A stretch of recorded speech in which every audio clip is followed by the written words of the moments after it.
반갑습니다, 여러분. 반갑습니다.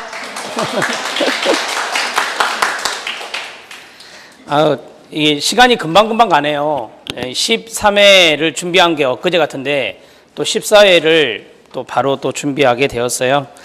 여러분들 거기 유인물 보면 크게 이제 세 가지입니다. 첫 번째는 12회의 분석 자료가 있고요. 그 다음에 13회 분석 자료가 있고, 그 다음에 이제 총평이 있습니다. 13회 총평과 함께 어떻게 공부해야 되느냐, 거기에 대한 내용이 들어 있습니다. 그래서 좀 더 체계적으로 여러분들에게 이야기를 해드리고 싶습니다. 저는 어제 오늘 이틀간에 걸쳐서 13회 기출문제 16강을 촬영을 했습니다. 그래서 모두 200문제를 어제 오늘 사이에 다 촬영을 마쳤어요. 이제 이것이 이제 나눔 CPS 사이트에 올라가게 되겠죠. 이제 여러분들이 이제 사회복지사 1급에 얼마나 관심이 있는지 거기에 대해서 한번 여쭤보고 싶은 게 있어요.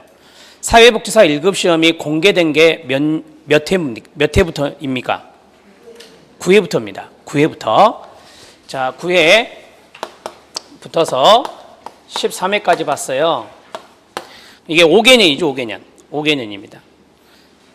제가 많이 질문을 받아요. 다른 교재를 봤더니 1회부터 8회까지 기출문제가 있는데 봐도 되느냐? 봐도 상관없습니다.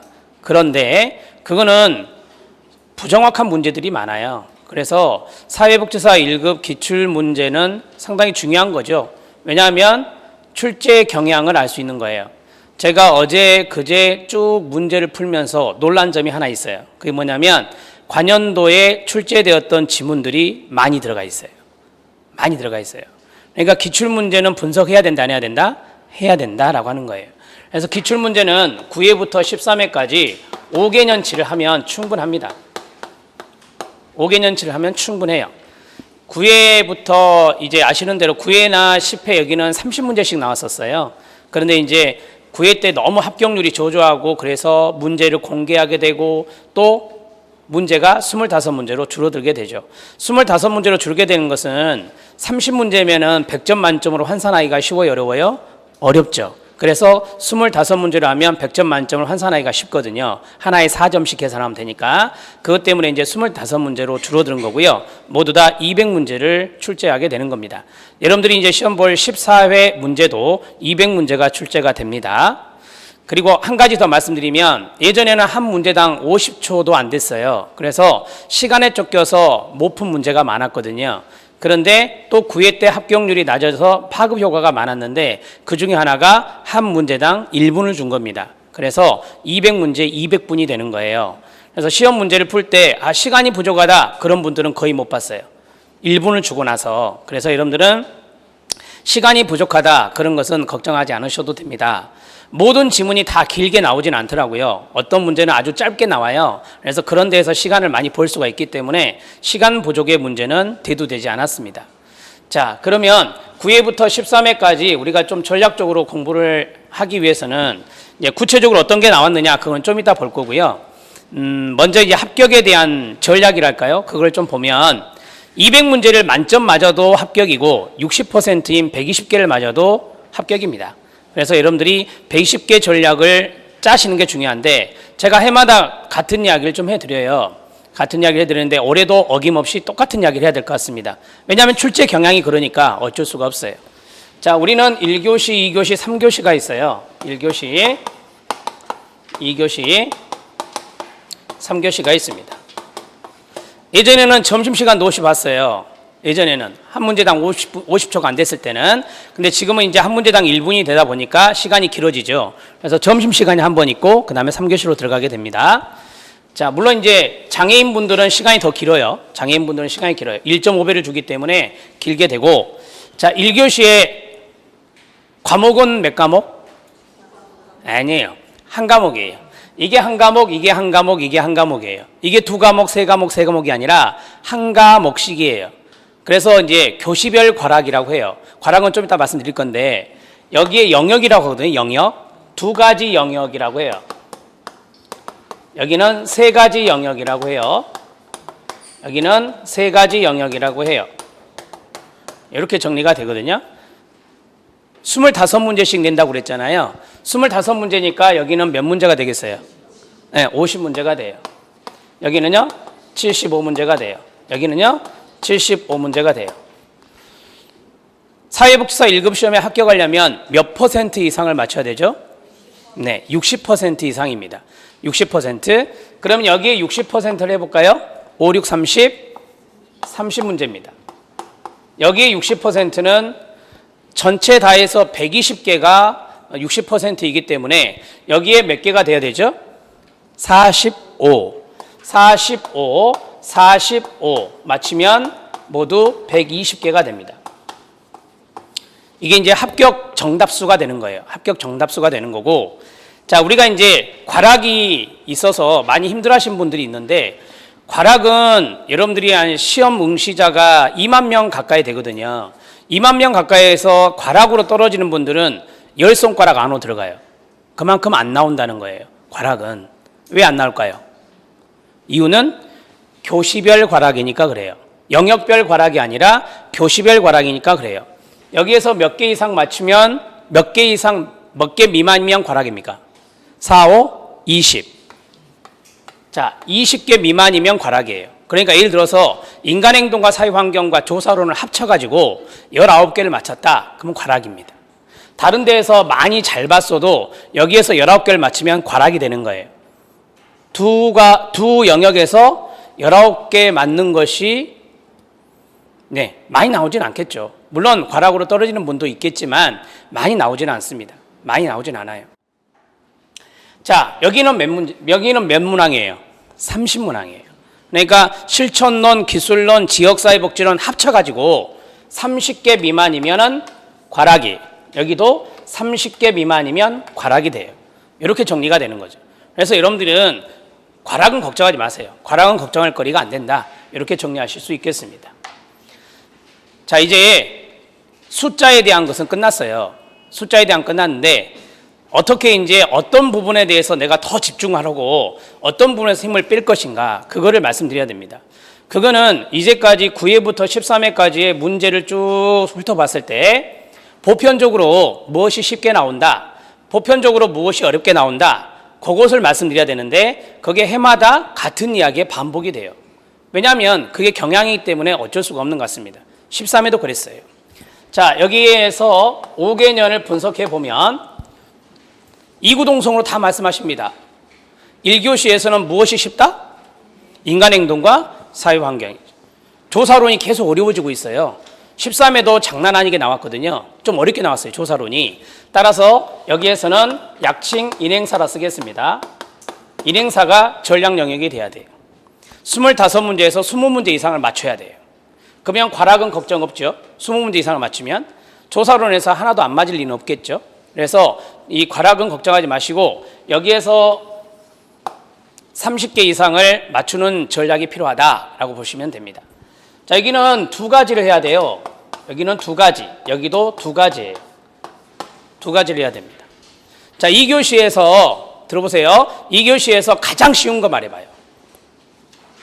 실천론, 기술론, 지역사회에서 가장 쉬운 거 실천론이에요. 13회도 가장 쉬웠어요. 실천론입니다. 그 다음에 두 번째로 쉬운 걸 찾아야 되는데, 두 번째로 쉬운 것은 이왕이면 다홍치마라고 실천론의 사촌지간을 같이 갖고 가는 게 좋아요. 실천론의 사촌지간이 뭐예요? 실천 기술론입니다. 기술론은 아시는 대로 개인 대상 모델이나 가족 대상 모델이나 집단 대상 모델이나 사회복지 실천, 여기에 대한 내용들이 주를 이루고 있어요. 주를 이루고 있어요. 그러니까 그 대목만 좀 더 공부하면 요 녀석하고 사촌지간이 되는 거예요. 요 두 가지는 시너지 효과가 있어요. 그래서 같이 공부하는 게 좋습니다. 자, 여기 관건은 항상 여기에요. 관건은 3교시입니다. 합격률이 높고 낮고는 어디에서 결정한다? 3교시에서 결정해요. 3교시. 3교시가 좀 쉽게 나왔죠? 그러면 합격률이 훅 올라갑니다. 3교시가 어렵게 나왔죠? 뚝 떨어집니다. 그래서 많은 수험생분들이 3교시에 관심을 많이 가져요.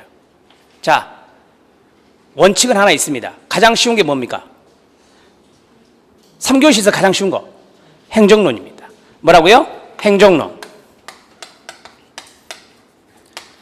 전통적으로 3교시는 정책론, 행정론, 법제론에서 행정론이 가장 쉬웠어요. 13회도 가장 쉬웠어요. 문제 지문도 짧았고, 그래서 행정론을 추천합니다. 자, 하나가 문제인데 이 하나는 그때그때 좀 달라요. 법제론의 지문이 길게 빠지면 법제론이 어려워지는 거고, 법제론이 지문이 짧을 수도 있거든요. 짧게 나오면은 정책론이 어렵게 나와요. 13회 오늘 정책론과 법제론 강의를 했는데요. 정책론이 어려웠어요. 5개년에서 4개년은 정책론이 어려웠어요. 단 한 해만 9회 때만 법제론이 아주 어렵게 나왔습니다. 따라서 저는 법제론을 추천합니다. 법제론을 추천해요. 근데 제가 이제 대학에서도 뭐 대학생들 대상으로 1급 특강도 하고 하지만 대학생들의 이구동성은 뭐냐면 법제론 책은 이렇게 두껍고 정책론 책은 그 절반밖에 안 되거든요. 그래서 법제론을 무서워하더라고요. 근데 그 두꺼운 데서 다 나오냐? 그건 아니에요. 그건 아니에요. 제가 아까 13회 문제를 풀면서 깜짝 놀랐다고 그랬잖아요. 앞에 나왔던 지문이 또 나왔다고 그랬잖아요. 그게 가장 심각한 게 뭐냐? 법제예요. 법제는 앞에 나왔던 조문들이 뒤에도 나와요. 그렇기 때문에 저는 사회복지 법제론만큼은 꼭 9회부터서 13회까지 풀어보세요라고 말씀을 드려요. 법제론만큼은. 왜냐? 법조문이잖아요. 법조문은 여러분들이 아시는 대로 두 가지가 있어요. 대표적인 법조문이 있고 바뀐 법조문이 있죠. 가장 중요한 게 바뀐 법조문이죠. 대표적인 것은 잘 안 바뀌는 것들이에요. 용어의 정의 이런 것들은 잘 안 바뀌니까. 자, 그러한 것들은 여러분들이 앞에 나왔던 기출문제 지문을 보면서 쭉 훑어내시면 되고, 바뀐 부분은 전문가의 도움을 받으셔야 돼요. 여러분들이 법제처 들어가고 찾는다? 그건 어렵죠.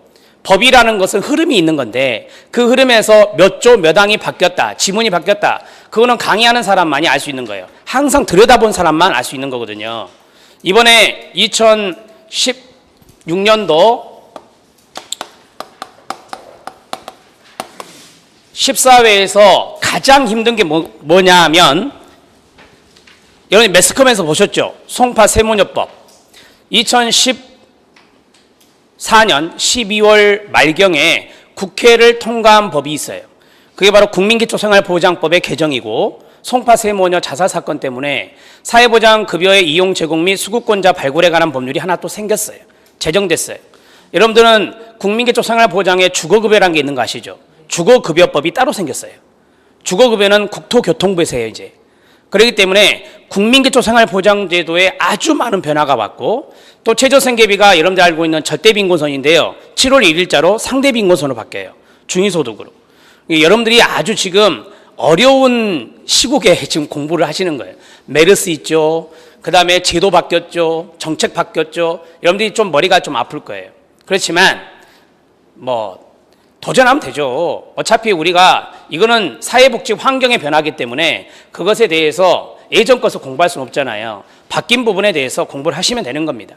그래서 이 2016년에 14회에서는 여러분들이 초점을 둬야 될 게 있어요. 그게 바로 법제, 그 다음에 정책입니다.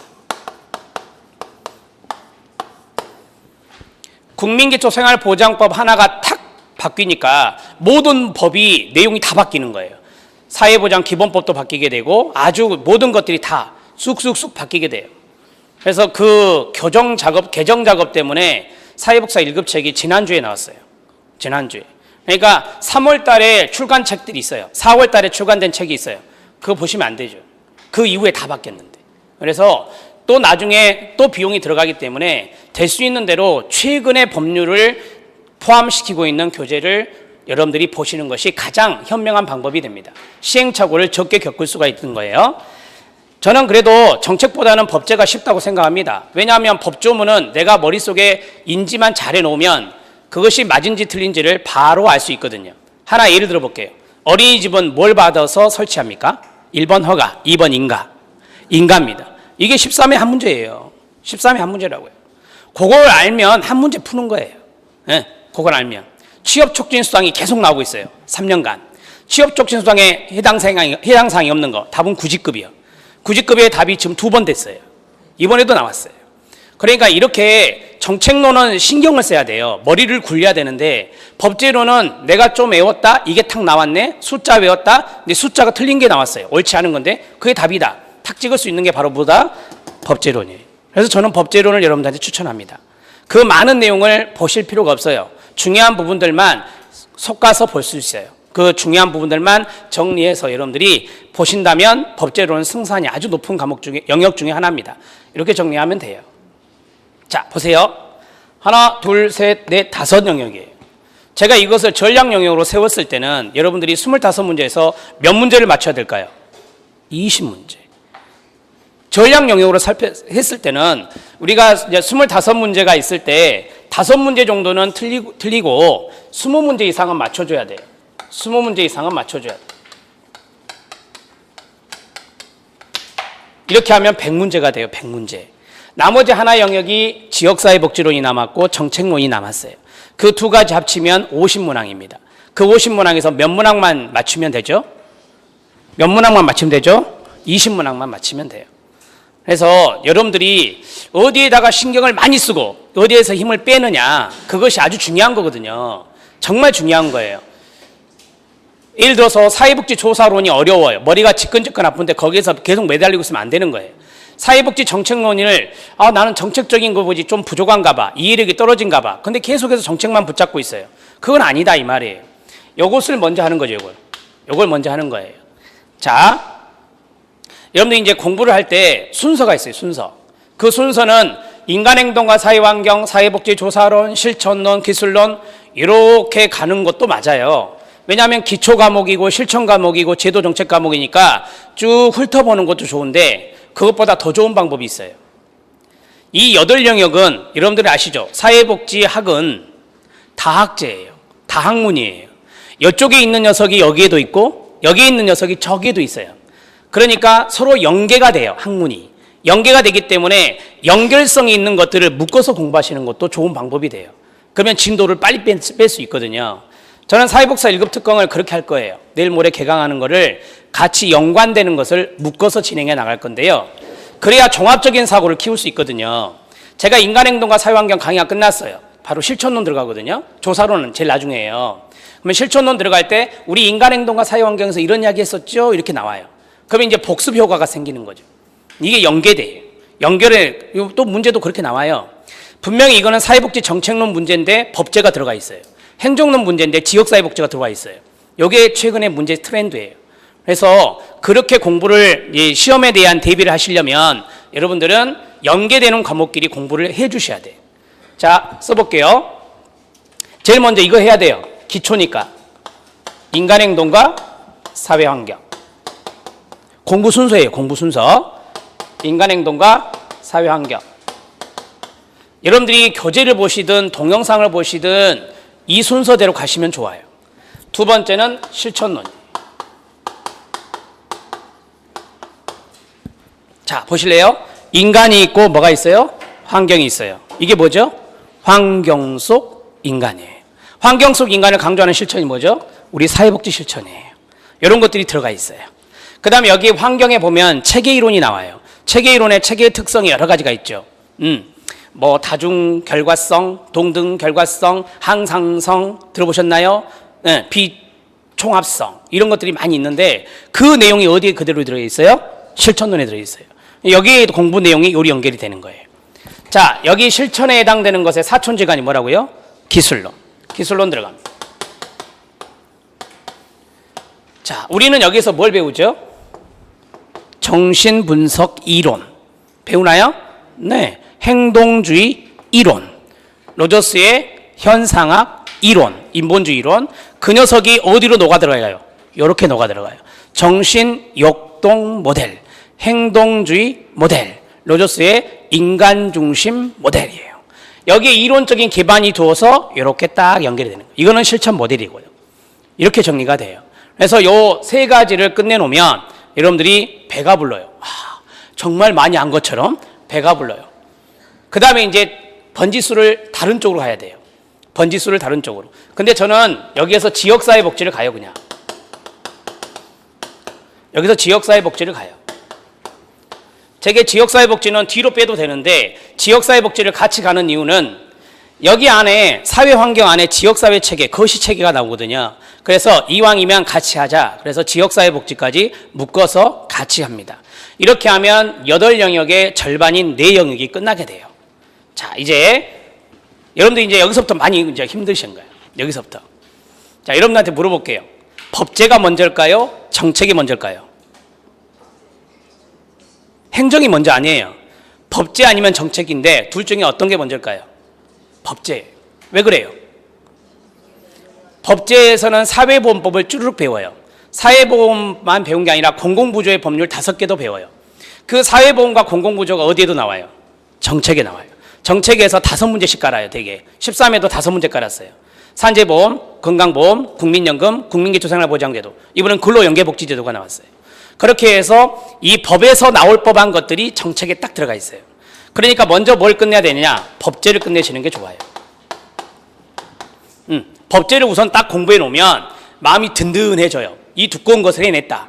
그 다음에 두 번째는 정책이 들어가요. 정책에도 사회보험에 5개가 들어가 있고요. 공공부조에 5개가 들어가 있어요. 여기에 해당되는 것들을 정리 같이 하면 상당히 시너지 효과가 아주 큽니다. 요게 쉽게 끝낼 수 있어요. 이걸 아주 쉽게 끝낼 수 있어요. 그 다음에 이제 행정 들어가죠. 우리 이제 행정에 보면 이게 나와요. 전달체계 해보세요. 시작. 전달체계. 전달체계는 행정 파트거든요. 근데 이 전달체계가 어디에 나오죠? 정책에도 나와요. 그래서 정책을 공부하다 보면 행정 파트의 아주 일부분이지만 그것을 할 수 있어요. 그래서 정책 다음에 행정 공부하면 또 이게 약간의 시너지 효과가 발생합니다. 마지막은 뭐죠? 조사론. 조사론을 마지막에 빼는 것은 포기하라는 소리가 아니에요. 조사론을 마지막에 빼는 이유는 2가지 이유가 있어요. 하나는 뭐냐? 사회복지조사론은 조사 방법론인데 이 조사론에서 평가조사와 욕구조사 이게 나오거든요. 여기 안에는 뭐 여러 가지 욕구조사 방법이 있잖아요. 주요 정보 제공자 조사, 지역사회 포럼, 평가, 효과성 평가, 효율성 평가, 총괄 평가. 이 녀석이 어디에도 있어요? 어디에도 있어요? 실천론의 평가 있잖아요. 평가 및 종결. 거기 나와요. 그 다음에 지역사회복지론에 뭐 나와요? 욕구조사, 평가조사 나와요. 정책에 뭐 나와요? 정책평가, 욕구조사 나와요. 행정에 뭐 나와요? 욕구조사 나와요. 앞에서 쭉쭉쭉 훑었던 것을 마지막에 조사론에서 뭐예요? 반복 효과가 돼요. 반복 효과가 됩니다. 그래서 조사론 같은 경우는 마지막에 딱 우리가 마무리용으로 조사론에서 평가조사와 욕구조사가 시험에 잘 나오잖아요. 그 녀석을 공부하는 차원도 있고 또 하나는 사회복지조사방법론의 앞부분 있죠. 신뢰도, 타당도 이런 것들은 여기 있는 것과 하등의 상관이 하나도 없어요. 그래서 이거는 별도로 공부하시는 게 좋아요. 별도로 공부하는 게 좋습니다. 포기 차원에서 마지막에 하는 게 아닙니다. 절대. 이거를 포기하시면 안 돼요. 조사론을 포기하면 과락이 나와요. 조사론을 포기하면 과락이 나와요. 그 이유는 뭔지 아십니까? 여러분 인간행동과 사회환경이 쉽다고 말씀하셨죠. 단어나 문장을 꼬면요. 어려운 게 뭐예요? 인행사회예요. 특히 태아기 막 이런 거 엄청 숫자 나오잖아요. 태아기, 아동기, 유아기 이거 보면 말을 살짝만 꼬아도 이게 힌트인지 아니면 이게 함정인지 헷갈릴 때가 많아요. 그렇기 때문에 조사방법론을 포기하시면 안 됩니다. 조사방법론은 포기하지 말고 한 가지만 하시면 돼요. 개념 정리. 시작. 개념 정리. 개념 정리만 잘하면 여러분들이 적용할 수 있어요. 예를 들어 신뢰도가 개념이 뭐냐, 타당도의 개념이 뭐냐, 타당도에서 내적 타당도가 있네, 외적 타당도가 있네, 이게 뭔 말이냐, 그 개념만 잘 알아놓으면 조사론이 보여요. 그래서 조사론은 가장 먼저 해야 될 것이 개념 정리입니다. 그렇게 하면은 반타작 이상을 할 수 있어요. 제가 자신하는데 12문제, 13문제 이상은 맞출 수 있어요. 맞출 수 있습니다. 왜냐하면 이거는 과학적인 요소라 답이 탁 보여요. 그래서 어떤 분들은요, 나는 조사론이 더 쉬워요 라고 하는 분도 있어요. 그런 분들은 이제 이과 성향을 갖고 있는 분들, 그분들이 이제 조사론을 잘해요. 이해도 빠르시고 그런 분들이 있어요. 이렇게 해서 공부를 순서를 잡으시면 돼요. 한번 같이 읽어줘요. 시작. 인간행동과 사회환경, 실천론, 기술론, 지역사회복지론, 법제론, 정책론, 행정론, 조사론. 이렇게 해서 우리가 이제 내일 모레 개강하는 것은 2개월 과정이에요. 8월 중순 정도 끝나요. 끝나고 나서 한 일주일 텀을 두고 바로 또 2차 개강을 하거든요. 그래서 지금 계획은 이론 개강 2번, 그다음에 마지막 11월 초 정도에 그 문제풀이 개강을 합니다. 그래서 여러분들이 그것은 여러분들의 뭐 개인적인 상황이 다 있잖아요. 그런 것들을 좀 잘 고려하시고 맞추어서 여러분들이 뭐 들어오시면 될 것 같고요. 제가 이제 교육을 쭉 해보니까 동영상을 보는 분들이 있고 오프라인을 듣는 분들이 있어요. 일장일단이 있는 것 같아요. 오프라인은 집중력이 좋고요. 집중력이 좋고 현장에서 모르는 걸 바로 해결할 수 있잖아요. 근데 동영상의 좋은 점은 24시간 계속 켜서 볼 수 있다는 거죠. 무한 반복할 수 있다는 거죠. 근데 이 집중성이 떨어지죠. 하다가 다른 데로 갑니다. 네, 하다가 홈쇼핑 가고 막 이렇게 합니다. 인터넷 쇼핑하러. 네, 그게 문제점이에요.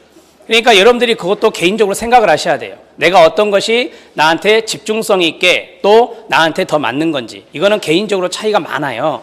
그래서 여러분들이 그거는 선택해서 하시면 됩니다. 저는 이제 어떻게 하면은 합격을 쉽게 할 수 있을까? 거기에 대해서 좀 말씀을 드렸고요. 여러분들한테 한 가지 좀 보여드릴게요.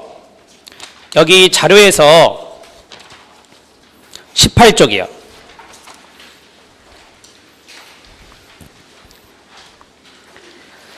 자료 18쪽에서 합격률 투표를 봐보세요. 되게 이제 이 자격증 시험이란 게 이런 것이 있어요. 예, 이런 게 있어요. 주기가 있어요, 주기가. 한 번은 합격률이 떨어지고, 한 번은 합격률이 올라가고, 다음 연도는 떨어지고. 이게 이제 수급 조정 차원에서 이렇게 많이 이루어집니다. 뭐 청소년 상담사 시험도 그렇고, 사회복지사도 그렇고, 공인중개사도 그렇고, 그러더라고요. 자격증 시험은 그래요, 되게. 자, 9회부터 한번 볼래요? 9회가 지금 응시자 중에 합격률이 중요한 거니까, 응시자 중에 합격률이 진하게 돼 있죠. 14%였어요, 14%. 그래서 막 소송 걸고 난리 났었죠. 그래서 이때 출제했던 대학 교수들, 시설장들 이름 다 공개됐잖아요. 한 분이 소송에서 승소를 해가지고 다 공개한 거예요. 그래서 9회 문제가 오픈이 된 겁니다. 그분한테 고맙다고 하셔야 돼요. 자, 그 다음에 두 번째, 10회는요, 43.6%입니다. 이제 문제가 그 전에는 너무 어려웠기 때문에 좀 쉽게 낸 거예요. 정말 이때는 쉬웠어요. 많이 쉬웠어요. 43.6%. 그 다음에 이제 또 어렵게 28점. 그 다음에 보시면 28, 31. 보시니까 이렇게 가다가 이런 식으로 하고 있어요. 여러분들이 이제 14회 예측해 보세요. 예측해 봐요. 14회. 13회가 31.6%. 1번 20%대, 2번 30%대, 3번 40%대, 20%대. 20%대. 저는 20% 중후반이 나올 것 같아요. 20%대 중후반인데 그 이유가 이 제도가 갑자기 많이 바뀌었거든요. 거기에 대해서 많이 힘들어 하실 것 같아요. 저는 여기에 대해서 책도 쓰고 강의도 하기 때문에 많이 힘들겠다라고 생각하고 있는 사람 중에 한 사람이에요. 지금 여기 여러분들이 앉아 있는 데는 많은 공무원들이 앉아서 수업을 듣는 곳입니다. 저는 여기서 사회복지직 공무원 수업도 합니다. 이 학원에서. 사회복지직 공무원 이번 시험에 떨어진 애들이 많이 걱정하는 게 뭔지 아세요? 제도 많이 바뀌었어요. 이거예요. 제도 많이 바뀌었어요. 얘들이 가장 민감해한 게 그거예요. 얘는 한 문제 차이로 떨어지는 거니까. 상대평가라. 여러분들한테 똑같은 말씀을 해줄 수밖에 없어요. 제도가 많이 바뀌었으니 빨리 공부하시는 게 좋아요. 그래서 특히 아까 제가 말씀드린 법제와 정책이 있잖아요. 다른 건 안 바뀌었어요. 다른 건 안 바뀌었어요. 법제와 정책이 바뀌었어요. 특히 법제. 그것을 여러분들이 조금 혼자 공부하신 분이나 동영상을 공부하신 분들은 그거를 먼저 빨리 앞당겨서 공부하시는 게 좋을 것 같습니다. 자, 밑에 영역별 분석이 나와 있는데요. 이거는 여러분들한테 맡기겠습니다. 이건 여러분들이 한번 쭉 읽어보시면 되는 거고요. 그 다음에 이제 학습 방법도 제가 아까 말씀드린 대로 정리를 해주시면 되는데, 자, 한 가지만 말씀드리고 이제 출제 경향으로 들어갈게요. 어떤 분들은 그래요. 이론 공부가 다 안 됐는데 문제풀이부터 하려고 해요. 기출문제부터 봐요. 이해가 안 되죠. 그래서 시간을 한 보름이나 한 달 정도 낭비하시는 분들이 있어요. 이게 도통 무슨 말인지 모르겠다. 그래서 다시 이론으로 오신 분들이 있어요. 그래서 처음부터 학습 로드맵을 잘 짜셔야 되는데 큰 틀은 이거예요. 이론이고요. 그 다음에 문제예요. 이게 1번이고 이게 2번이어야 돼요. 사회복지사 1급 시험에 가장 적기는 8영역이 다 되다 보니까 9월 달부터 시작하면 좀 늦는 감이 있어요. 합격 후기 한번 봐보세요. 물론 일주일 만에 합격한 분도 있더라고요. 그러면 이제 약 올리시나요? 떨어진 분들이 밑에 댓글에 약 올리시나요? 이렇게 되는 거예요. 저는 6월 달부터 했는데 떨어졌어요. 이렇게 되는 거예요. 네. 이게 이제 운이라고 하는 것이 있어요. 운이라고 하는 거. 자기가 일주일 동안 기출문제만 쫙 봤는데 이해가 잘 되고 또 문제에서 그 지문들이 다 보인 거예요. 그분이 오신 거죠. 시험날. 그분이 오신 거예요. 네. 그런 분도 있어요. 운이 좋은 분들이죠. 근데 저는 이제 그런 분들은 정말 극소수고 가장 좋은 게 1년 코스예요. 1년 코스. 근데 어떻게 1년간 공부를 하고 있습니까? 이게 어렵죠. 그래서 저희들이 원래는 이 오프라인 강의를 6월 달부터 시작을 해요. 지금 6월 달인데 6, 7, 8, 9, 10, 11, 12, 1. 딱 8개월 과정이에요. 8개월 과정으로 하는데 늦게 오신 분들은 9월 달에 하고 바로 문제풀이해서 바로 들어간다. 근데 이제 아시잖아요. 기관에 있는 분들은 기관에 일하죠. 밤에 와서 어떻게 공부합니까? 안 되잖아요. 그러니까 먼저 시작하는 분들이 있는 거예요. 내가 좀 바쁘니까 기관이 아시잖아요. 연말에 다 바빠요. 연말에 다 바쁘니 먼저 시작을 해서 내가 연말에 좀 시간을 기관에 세이브를 하는 거죠. 그렇게 해서 이제 시험 보신 분들도 많고 어찌됐든 간에 이론을 먼저 시작하셔야 돼요. 그 다음에 문제풀이 가셔야 되는데 우리가 이제 뭐 기본 이론이 있고 심화 이론이 있고 그래요. 기본 이론이 있고 심화 이론이 있고 그런데 기본 이론이란 게 뭐냐면 이제 쉽게 말하면 핵심이에요. 핵심적인 부분들. 그래서 핵심적인 부분들을 먼저 살피고 그 다음에 이제 심화적인 부분을 살피는 거죠. 이렇게 좀 더 깊이 들어가는 거예요. 깊이. 6월 달부터서 8월 말까지 하는 강의의 특성은 이거예요. 핵심이에요. 핵심. 여러분이 나중에 교재를 보시면 아시겠지만 1교시, 2교시, 3교시가 각자 따로따로 돼 있어서요. 3권입니다. 3권. 3권으로 돼 있어요. 3권으로 돼 있는데 핵심적인 부분들에 대해서 여러분들이 이거는 시험에 아주 잘 나오는 부분입니다. 콕콕 집어줄 거예요. 그것을 공부하시는 것이 1번이에요. 그 다음에 두 번째는 뭐예요? 심화가 돼요. 심화는 뭐냐면 좀 지엽적인 거 있죠. 이것이 상당히 어려운 문제 중에 하나인데 이렇게 말하는 경우가 있잖아요. 그것이 바로 지엽적인 부분이에요. 그런 문제가 이번 법제에서 많이 나왔어요. 법제에서 한 5문제 정도 보이더라고요. 그래서 이 심화는 두 번째 개강이 돼요. 그래서 핵심과 심화 이렇게 정리하시면 돼요. 큰 차이는 없을 거예요. 내용에 있어서 큰 차이는 없을 겁니다. 그런데 이게 약간 더 깊이 들어간다는 느낌 그런 게 있을 거고요. 그 다음에 이제 문제풀이 들어가요. 문제풀이. 자, 보실래요? 핵심 보고 이렇게 들어와도 되고요. 심화 보고 이렇게 들어와도 돼요. 이렇게 쭉 갈 필요는 없어요. 둘 중에 하나만 선택해서 이렇게 오시면 되는데 문제풀이는 제가 이제 추천하는 바는 이거예요. 3가지의 문제풀이가 있어요.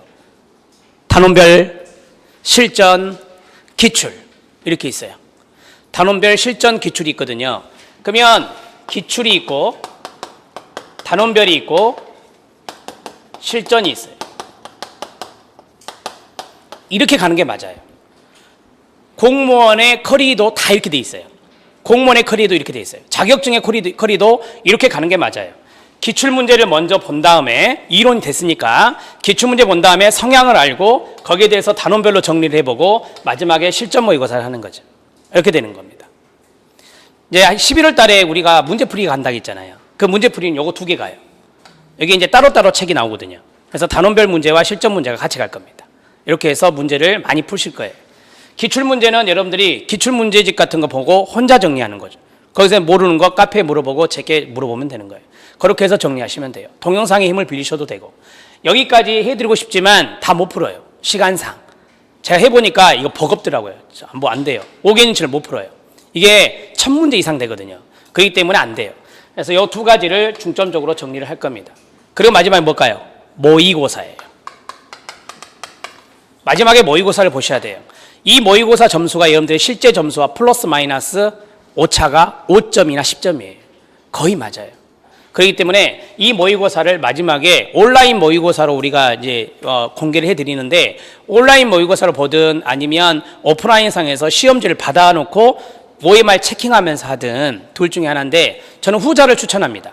왜냐하면 긴장감이 있거든요. 여기서는 할 거예요. 그거를 오프라인 수강생들 모집해갖고 모의고사 볼 거예요. 그리고 풀어드릴 거예요. 작년에 그렇게 했어요. 13회 때 이틀 잡아갖고 그렇게 했습니다. 내년에도 그렇게 할 겁니다. 따라서 여기까지 딱 오시는 게 좋아요. 여러분들이 나는 어디로 들어가야 되겠다라는 것을 지금 어느 정도 생각해 주셔야 돼요. 나는 오프라인 수업은 안 돼. 왜? 멀어서 안 돼. 또는 시간이 안 돼서 안 돼. 그러면 동영상을 들으실 때 이런 순서대로 들어주셔야 돼요. 그렇게 해야 여러분들이 시행착오를 적게 겪는다는 것을 말씀드리고 싶어요. 이거부터 가면 안 돼요. 이거부터 가면 안 된다고요. 이거 한 다음에 이거 와야 돼요. 크게 틀을 보면 이거잖아요. 여기 한 다음에 문제풀이 들어가는데 문제풀이는 나중에 들어가는 거예요. 먼저 들어가시면 안 됩니다. 모의고사는 마지막 최종 모의고사가 됩니다. 1회 한 번 볼 거예요. 한 번. 두 번이 아니라 이런 학습의 로드맵이 필요합니다. 이 로드맵으로 여러분들이 공부하신다면 충분히 넉넉한 점수로 합격하실 수 있어요. 시험장에서 답안지를 밀려 쓰는 사람도 있거든요. 긴장해서. 그런 실수만 안 하시면 여러분들이 좋은 성과가 있을 겁니다. 여러분들한테 제가 이제 예습하세요 그런 말은 절대 안 해요. 예습할 시간도 없잖아요. 복습은 하세요라고 해요. 복습은 하세요. 복습을 할 때, 자, 예를 들어서 오늘 이제 우리가 2시부터 8시 반까지 수업을 하거든요. 그럼 6시간 반이에요. 그러면 교재 한 절반이 끝날 거 아니에요. 인행사의 절반 정도가 끝날 거란 말이에요. 그럼 절반 정도 끝나면 그 절반 정도를 다 읽어 나가냐? 그게 아니죠. 그게 아니고 제가 앞에서 판사한 내용들을 노트에 쓰실 거 아니에요. 그것만 쭉 보는 거예요. 그것만 복습할 때. 오면서 가면서 일주일 동안, 일주일에 한 번 만나니까 오면서 가면서 보는 거예요. 동영상도 마찬가지예요. 동영상도 이거 촬영해서 그대로 서비스 할 건데 동영상에서 써드리는 것을 노트에 쓰든지 책에 써서 여러분들이 쓴 글씨 있잖아요. 그것만 쭉 훑으시는 거예요. 교재를 정도 가면 진도가 안 나가요. 절대. 그래서 교재 정도는 나중에 시간 될 때 하시는 거고 이 수업이 진행되는 이 과정 중에서는 여러분들이 썼던 내용 있죠. 노트에 있던 내용 그것만 쭉 훑고 넘어가는 거예요. 그게 제가 말하는 복습이에요. 그렇게 해야 공부가 누적되지 않고 밀리지 않습니다. 그렇게 꼭 해주셔야 돼요. 자, 이제 제가 이제 쉬는 시간 없이 논스톱을 가려고 하는데 괜찮으세요? 네. 자, 이제 과목별로, 영역별로 좀 보죠. 이거는 순서대로 할게요. 1교시부터 쭉 순서대로 할게요. 첫 번째가 인행사입니다.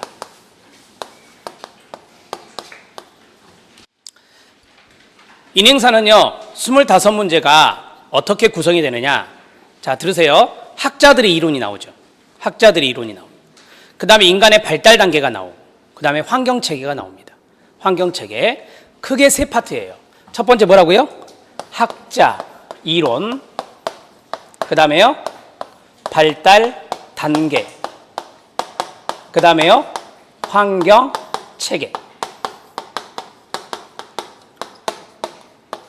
이렇게 해서 세 파트입니다. 인간 행동과 사회 환경의 맨 앞장을 보면 발달이란 뭐냐 이렇게 시작해요.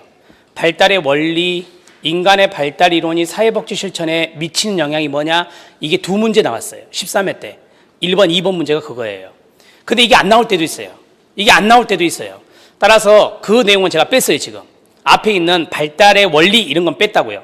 한 문제 정도는 출제하는 것 같아요. 한 문제 정도는. 근데 극소수니까 제가 뺐고, 대부분의 문제가 여기에서 가장 많이 나와요.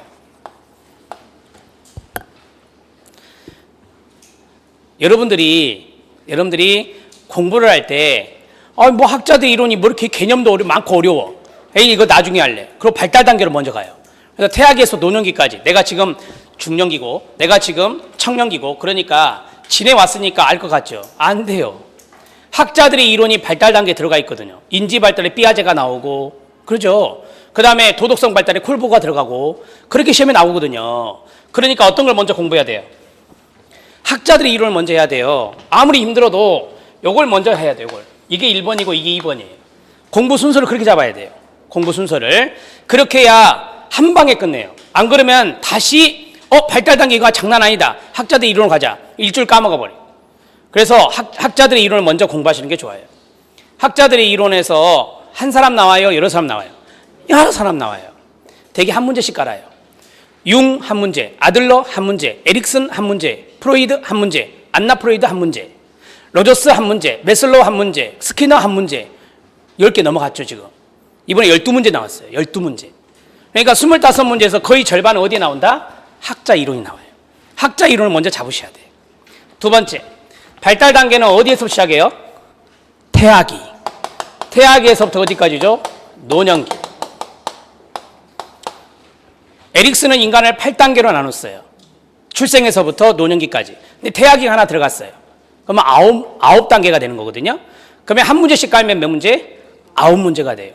근데 청년기가 잘 안 나와요. 청년기가. 예전에 30문제 할 때는 한 문제씩 나왔어요. 그리고 청소년기는 2문제도 깔았어요. 근데 지금은 안 나오는 녀석이 있어요. 그게 바로 청년기입니다. 따라서 여기 있는 발달 단계 문제는 맥시멈이 9문제예요. 미니멈은 8문제입니다. 8문제에서 9문제가 출제된다. 이렇게 보시면 돼요. 그럼 이거 합쳐보세요. 여기 11문제에서 12문제로 잡고 합쳐보세요. 20문제 돼요. 20문제. 그럼 나머지 한두 문제는 발달 원리 여기서 나오고, 여기 환경체계에서는 맥시멈이 5문제예요. 이번에 몇 문제 나올게요? 2문제 나왔어요. 이번에 몇 문제 나왔다? 2문제 나왔어요. 문화만 2문제 냈어요. 문화의 문제만 2문제. 다문화가 하나 나왔고, 그 다음에 베리의 문화 적응 모형. 아주 처음 본 문제죠. 아주 지엽적인 거. 처음 본 패턴의 문제가 나왔죠. 이게 이제 환경책에서 2문제 나온 거예요.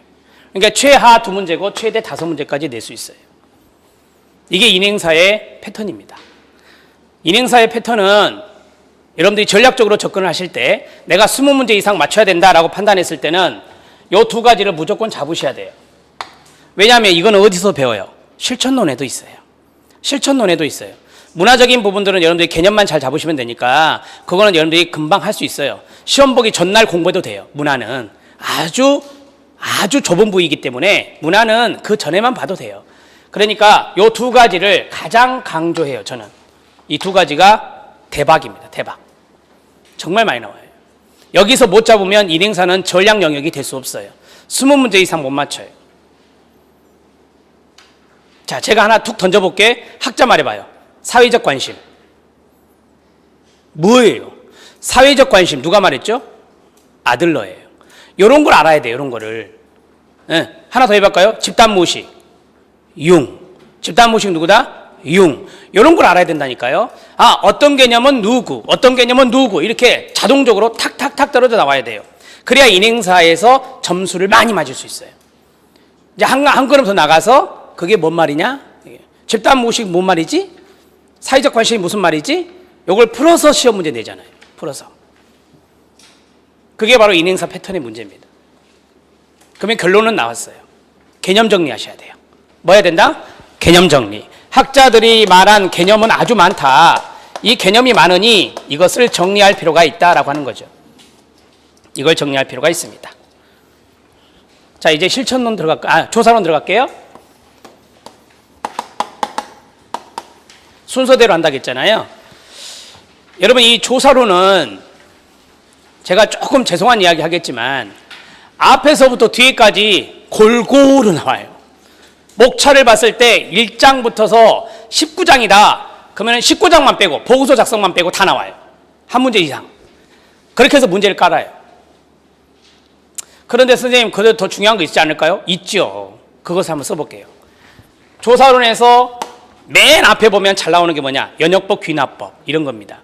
연역법, 귀납법.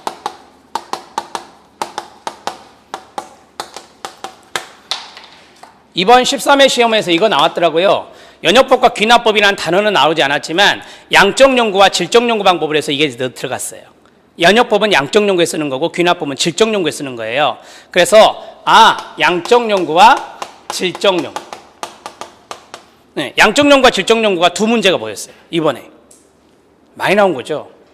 그런데요, 하나가 더 있어요. 근데 이거는 단어를 바꿔서 말했어요. 양적 연구는 뭔지 아세요? 실증주의고, 질적 연구는 뭐예요? 해석주의예요. 이게 지금 한 3년 정도 계속 나오고 있거든요. 실증주의, 해석주의를 3문제 나왔어요. 그런 식으로 문제가 진화를 하고 있어요. 사회복지조사론이. 그래서 여러분들이 좀 힘들지 않아요? 해석주의가 뭐지? 실증주의가 뭐지? 벌써부터 머리가 아프기 시작하잖아요. 그러니까 조사방법론은 여러분들이 개념 정리를 하셔야 돼요. 그리고 매칭을 할 줄 아셔야 돼요. 양적 연구는 연역법이고 실증주의. 질적 연구는 뭐다? 귀납법이고 해석주의. 이렇게 뭐랄까요? 동의 개념이랄까요? 동의 용어, 동의 개념. 그거를 빨리 터득한 사람이 조사론을 잘해요. 그것을 잘 정리하실 필요가 있고, 그 다음에 신뢰도와 타당도가 있죠. 신뢰도와 타당도. 신뢰도는 측정 방법이 여러 가지가 있대요. 이번에 반분법이 시험에 나왔어요. 반분법. 그 다음에 여기 타당도. 타당도는 여러 가지가 나와요. 내용 타당도도 시험에 나오고, 이번에 요인 분석이 나왔어요. 처음으로. SPSS 통계 프로그램 들어가면 요인 분석이 있거든요. 요인 분석이 바로 요인 타당도예요. 그래서 요인 분석이 처음으로 출제가 됐고, 그 다음에 아까 말씀드렸던 거, 내적 타당도, 저의 요인, 외적 타당도, 저의 요인, 이런 게 있어요. 그러니까 요 녀석과 요 녀석은 한 문제 한 문제가 아니에요. 여기서 한 4문제 정도가 출제될 수 있어요. 그래서 여기 상당히 중요한 부분을 차지하고 있어요. 자, 그 다음에 요거 잘 나오던데요, 요새. 표본 오차. 우리가 이제 샘플링을 하면은 오차가 있잖아요. 여러분들 이런 말 들어보셨죠? 95% 신뢰 수준의 플러스 마이너스 3.2% 포인트에 보다 표본 오차. 이렇게 나와요. 여기 이제 표본 오차인데, 표본 오차는 통계치와 모수의 차이를 말해요. 이 개념부터 시작해서 이것에 응용한 문제가 계속 나오고 있어요. 자, 최근에 또 잘 나온 게 뭐죠? 정규 분포 곡선. 시작. 정규 분포 곡선. 13회 문제 한번 보세요. 정규 분포 곡선으로 시험 문제 안 냈어요. 확률 분포로 나왔어요. 확률 분포, 표본 평균의 분포. 이렇게 나왔어요. 이게 정규 분포거든요. 근데 용어를 바꿔가지고, 너 이거 모르면, 이렇게 쓰면은 좀 쉬운데, 다른 단어를 써서 문제를 출제했어요. 그런 문제가 요거 계속 나오고 있고, 요것도 계속 나오고 있는 거예요. 빠뜨릴 수 없는 게 이거죠. 표집이요. 표본 추출. 시작. 표본 추출. 자, 표본 추출은 2문제가 나왔어요. 13회 갖고 이야기하고 있는 거예요. 자, 들어보세요. 표본 추출에서 질적 연구에서 쓰는 게 있고 양적 연구에 쓰는 게 있어요.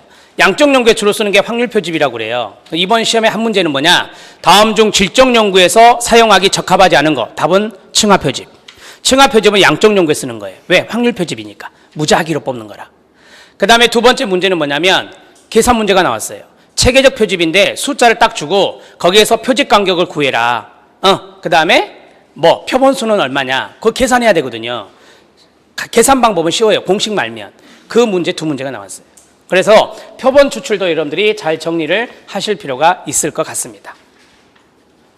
여러분, 이 조사 방법론은 아주 전체 범위에서 나온다고 그랬잖아요. 저번에 제가 말씀드린 게, 아까 말씀드린 게 평가조사와 욕구조사. 요것도 나온다고 했죠. 근데 평가조사는 잘 안 나오고요. 요 녀석이 잘 나와요. 욕구조사가 잘 나와요. 뭐 초점 집단 기법과 델파이 기법의 비교 설명이다. 옳지 않은 것. 이런 게 나왔다고요. 이런 것들이 이제 욕구조사 방법들이라 그런 것들의 개념을 잘 잡아놔야 그 어려운 문제를 풀 수가 있습니다. 제가 이제는 쓰지 않겠습니다. 단일 사례 연구 설계 아시죠? 한 문제. 실험 설계 아시죠? 2문제. 내용 분석 아시죠? 한 문제. 이거는 목차에 보면은 뒤쪽에 있는 거예요. 그 다음에 우편조사, 관찰법, 면접조사 있잖아요. 이번 시험에 나온 게 면접법이 나왔죠. 면접법. 이 3개가 다 나오진 않아요. 되게 2문제 정도 출제가 돼요. 되게 관찰법의 반응효과, 호손효과 이런 것들이 나오고, 그 다음에 아까 말씀드렸던 것은 면접법, 대인면접법 이런 것들이 잘 나옵니다. 그래서 제가 조사 방법론을 쭉 보면 요 녀석하고는 조금 다른 게, 물론 요 녀석도 전범위 내에서 다 나오지만 서로 연결이 되잖아요. 이렇게 연결이 되니까 좀 쉽게 느껴지거든요. 이 녀석은 연결이 안 돼요. 다 따로 노는 거예요. 따로 노는 거. 목차가 다 따로 놀아요. 그러니까 이게 공부량이 더 많고 어렵게 느껴지는 거예요. 그리고 단어가 쉽지 않잖아요. 통계 용어라 이게 어려워요. 그래서 여러분들은 사회복지조사론을 공부하실 때 첫 번째는 겁먹지 마세요. 겁먹지 마세요. 두 번째로는 신뢰도 너 이 녀석 이리 와. 이거네. 개념 딱 알고 넘어가면 돼요. 사례 적용은 나중에 문제풀이를 하면 돼요. 처음부터 사례 적용할 필요 없어요. 그냥 개념 정리만 착 해놓고 하면 돼요. 그래서 제가 어떻게 하면 개념 정리하는 데 도움이 될까? 그래서 카페에다 올려드린 정보가 뭐냐면 단답식 정리를 해드렸어요. 80문제 정도 돼요. 그러니까 단답식으로 개념을 딱 하고 그게 뭐냐? 가로쓰기. 주관식, 담답식. 뭐야 이거? 단답식이요. 단답식으로 쭉 개념을 하고 가로에 그걸 답을 딱 쓰는 개념이 있어요. 카페 검색해보면 나와요. 조사 방법론에 80문제 정도 있어요. 그것에서 한 80점 정도 맞추면 88에 64, 64문제 정도 맞추면 개념을 아시는 거예요. 근데 이제 거기에 대해서 하나도 못 썼다, 잘 못 썼다 그러면 개념 정리가 안 되신 거죠. 그런 것을 나중에 테스팅해 볼 필요가 있고. 자, 이제 실천론 들어갈게요. 실천론은 크게 세 개예요. 크게. 앞에 부분하고 중간 부분하고 뒷부분이 있는데 맨 앞에 부분에 되게 이제 어떤 게 나오냐면 면접, 그 다음에 관계론, 가치와 윤리 잘 나오는 것을 지금 써드리고 있어요. 면접은 아신 대로 서로 관계 맺는 거라 사회복지사와 BS택의 관계론, 클라이언트, 관계론 원칙, 가치와 윤리. 요새 뭐 딜레마 이런 문제 나오잖아요. 이번에 사례 문제도 나왔어요. 자기결정과 원정주의 충돌. 이게 이제 답이었는데 아무튼 사례를 간단하게 주고 거기에 대해서 이제 찾는 문제가 나온 게 가치와 윤리입니다. 여러분 물어볼게요. 실천론하고 기술론은 무슨 문제가 많아요? 사례. 무슨 문제가 많다? 사례. 근데 이번에 우리 예상을 깨고요. 요 두 개 합쳐갖고 8문제에서 9문제밖에 안 나왔어요. 합쳐서 50문제에서 8문제에서 9문제만 사례 문제고 나머지 다 이론이에요. 그러니까 사례를 쉽게 풀 수 있는 분들이 많거든요. 대개 보면. 근데 사례 문제가 좀 적게 나오면 어렵게 느껴져요. 왜? 다 이론이니까. 그래서 이런 식으로 나온 것은 드문 경우예요. 대개 여기에서 제일 많이 나와요. 사례가. 이번에도 여기가 제일 많았고 25문제에서 10문제 정도? 10문제 정도는 짧은 사례에서 긴 사례까지 깔아요. 여기 실천론 25문제에서 한 7문제 정도 출제가 돼요. 합쳐서 17문제 정도 되거든요. 이게 원칙이었어요. 이게 추세였어요. 근데 이번에는 좀 달랐어요. 사례 문제가 아주 적었다는 거. 제가 생각할 때 내년에는 좀 많이 나올 것 같아요. 사례 문제가. 사례 문제도 많다가 줄었다가 되게 그렇게 되더라고요. 자, 두 번째는 뭐냐면 실천 과정이에요. 여러분 실천 과정은 아시죠? 인테이크, 접수에서부터 어디까지? 사후관리까지. 이번에 사후관리 문제 한 문제 나왔단 말이에요. 그래서 인테이크, 접수 들어보세요. 접수, 사정, 계획은 뭐예요? 목표 설정하고 계약 맺는 거예요. 그 다음에 개입은 직접 개입 있고 간접 개입이 있잖아요. 그 다음에 평가, 그 다음에 종결, 그 다음에 사후관리. 한 문제씩 내면 몇 문제? 7문제가 나와요. 7문제. 대개 보면 여기서 한 문제씩 출제가 돼요. 한 문제씩 출제가 됩니다. 자, 실천 과정은 7문제 이상이다라고 생각하시면 돼요. 7문제 이상이다. 개입해서 문제를 더 낼 수도 있어요. 사례를 넣어서 더 넣을 수도 있습니다. 자, 그 다음에 사례 관리입니다. 자, 여기 기관에서 오신 분도 있을 건데 사례 관리 강조하고 있나요? 네. 사례 관리, 통합 사례 관리, 원스톱 서비스, 맞춤형 서비스. 박근혜 정부에서 계속 이야기하고 있는 게 그거예요. 이번에 복지사각지대 발굴, 그것도 사례 관리예요. 희망복지지원단 연계 예약하는 거 사례 관리입니다. 통합 사례 관리. 사례 관리 문제는 무조건 출제돼요. 이번에 제 기억으로 3문제 나왔어요. 3문제. 사례 관리는 사례 문제도 많이 나왔었는데 이번 사례 문제가 하나도 없었어요. 사례 문제 없고 이론적인 거. 등장 배경 아닌 거 찾아라. 원칙 아닌 거 찾아라. 사례 관리의 특징이다. 잘못된 거 찾아라. 이렇게 3문제예요.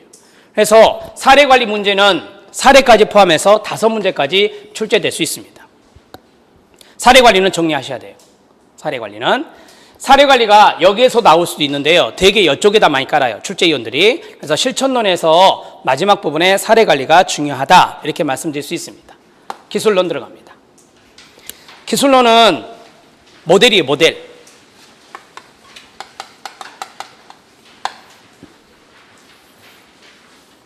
자, 제가 하나 테스팅 할게요. 우리 시험에 제일 잘 나오는 단어. 비합리적 신념. 무슨 모델? 이것을 잘해야 돼요. 어떤 단어가 툭 나오잖아요. 그러면 무슨 모델이다? 딱 나와야 돼요. 자동적으로. 비합리적 신념이면 인지행동 모델. 이렇게 가는 거예요. 자유현상, 정신 분석 모델 이렇게 가는 거예요. 따라서 이 모델은 모델 문제를 잘 푸시려면요. 모델이 한두 가지가 아니에요. 많잖아요. 뭘 알아야 돼요? 중심 단어. 시작. 중심 단어. 중심 단어가 가장 중요해요. 중심 단어가. 제가 하나만 더 해볼게요. 강점, 관점. 모델로 말씀하세요. 강점, 관점. 임파워먼트 모델. 이렇게 가는 거예요. 따라서 이 모델을 여러분들이 시험을 진짜 잘 보고 싶다면 가족도 키워드예요. 개인 대상도 키워드예요. 가족 하나 해볼게요. 의사소통. 가족에서 의사소통. 사티어. 경험적. 가족치료. 이렇게 가는 거예요. 그러니까 이번에 문제를 쭉 보시면 여러분들이 13회 문제나 12회 문제 보시면 모델 문제가 있을 거 아니에요. 이 모델 문제는 거의 다 뭐냐? 이론 문제입니다. 모델 문제를 사료로 내기가 쉽지 않아요. 예를 들어서 이번에 사례 나왔던 게 이거예요. 뭐요? 탈삼각화. 보인이 썼던 거. 탈삼각화는 엄마, 아빠가 갈등하고 있어요. 자녀가 엄마가 민감해 반응을 보이면 쫓아가요. 막내 경수가 쫓아갑니다. 그래서 사회복지사가 그 경수한테 떨어지는 연습을 시켜요. 엄마한테 떨어지는 연습을 시켜요. 그게 뭐죠? 탈삼각화예요. 삼각관계를 벗어나게 하는 게 바로 탈삼각화거든요. 그러한 사례 문제에서 시작해서 이론 문제까지 줄줄이 나오는 게 바로 기술론입니다. 저는 이 둘 중에서 이게 더 어려워요. 뭐가 어렵다? 기술론이 어려워요. 기술론은 이론이라서 어렵습니다. 모델을 모르면 한 문제도 풀 수 없어요. 모델을 모르면 박스 문제도 헷갈려서 다 틀려요. 그렇기 때문에 이 모델 문제가 많이 들어있는 기술론은 중심 단어를 빨리 찾으셔야 돼요. 중심 단어를. 나중에 나눔 CPS 교재를 이제 구매하실지 어쩔지 모르겠지만 거기 기술론 맨 마지막에 제가 A4 그러니까 쪽이죠, 쪽. 두 쪽으로 정리해 놓은 게 있어요. 두 쪽으로 정리해 놓은 게. 그게 뭐냐면 지역사회복지에도 로스만의 모델이 나오죠. 지역사회 개발 모델, 사회계획 모델, 사회행동 모델. 거기까지 정리가 딱 됐어요. 도표 딱 두 면으로. 그러니까 학자가 누구냐, 목적이 뭐냐, 중심 단어가 뭐냐, 모델별로 다 정리가 돼 있어요. 그거 하나를 머릿속에 넣으면요. 잘 풀어요. 공무원 애들은 그거 이론서 안 봐요. 그거 하나 봐요. 그거 하나만. 그거 딱 두 쪽만 봐요. 그래갖고 단어만 주구장창 외워요. 그래서 시험 봐요. 왜? 두 문제밖에 안 나와요. 모델이 한 문제나 두 문제밖에 안 나와요. 안 나올 때도 있어요. 공무원은 20문제밖에 안 보니까. 그것만 주구장창 해갖고 맞추더라고요. 여러분들이 나중에 그 대목을 잘 활용하셔야 돼요. 그 대목을 뭐 이게 복사해서 코팅을 하시든 아무튼 다 갖고 다니면서 계속 보시는 게 이 모델 문제를 잘 푸는 노하우예요. 여기에서 꼭 이걸 정리하셔야 20개 이상을 맞출 수 있어요. 그렇지 않으면 이거 못 맞습니다. 자, 두 번째는 기법이에요. 기술이라고 하죠, 기술. 개념 정리하셔야 돼요.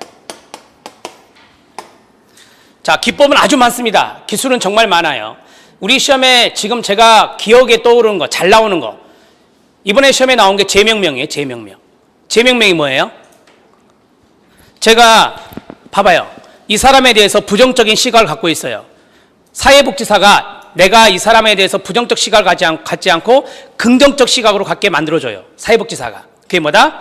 재명명. 재정의 재구성. 동의예요. 자, 이런 것들이 기법 기술이거든요. 개념부터 시작해서 사례 문제까지 쫙 나오는 게 바로 여기예요. 여기에서도 면접의 기술이 있겠죠. 면접의 기술. 경청. 적극적 경청, 공감 이런 것들이에요. 이런 것들이 이 두 가지 막 섞여서 나옵니다. 실천론에서 이쪽에서 사례든 이론이든 섞여서 나와요. 제가 한 가지 팁을 말씀드릴게요. 여러분들은 나중에 문제집을 만약에 보실 때 아주 단순하게 나온 문제집은 절대 구매하시면 안 돼요. 왜냐? 문제가 30문제에서 25문제로 줄어들면서 출제위원들이 욕심이 아주 많아요. 욕심을 부리기 시작했어요. 제가 어제 오늘 그 강의하면서 이 문제 진짜 많네. 이런 스타일 문제가 진짜 많네. 라고 생각했던 게 있어요. 몇 지선다죠? 5지선다예요. 이렇게. 자, 딱, 땡땡, 딱, 땡땡, 딱, 땡땡, 딱, 땡땡. 이렇게 나와요. 그러니까 하나만 물어봐도 될 것을 5개를 물어보는 거예요. 이런 식으로 해서 정리가 돼요. 박스 문제도 이런 게 있어요. 기억, 짝, 땡땡, 니은, 짝, 땡땡. 이렇게 나와요. 그러니까 아주 단순한 패턴, 딱 문제가 있고 답이 나오는 그런 문제가 많은 것은 안 보셔야 돼요. 왜냐하면 이런 스타일의 문제가 아주 많아졌기 때문에 이런 것들을 풀어보셔야 돼요. 이런 것들이 고급스러운 문제죠. 제가 생각할 때 한 영역에서 이런 문제가 5문제 이상은 있습니다. 일행사부터 시작해갖고 법제론까지 이런 문제가 아주 많아요. 이런 문제는 여러분들이 해결해 주셔야 돼요. 옳은 거 찾기가 쉬워요? 옳지 않은 거 찾기가 쉬워요? 옳지 않은 거 찾기가 쉽죠. 그런데 이런 것이요, 이렇게 나와요. 옳은 것은 이렇게 나와요. 그럼 4개를 건드려야 돼요. 하나, 둘, 셋, 넷 이렇게 하고. 이게 답. 이게 더 어려운 거예요. 틀린 것을 4개나 골라내야 된다는 거. 이게 이제 압박감으로 몰려오는데, 아무튼 옳은 것도 많이 나오거든요. 옳은 것도 많이 나오고 옳지 않은 것도 많이 나와요.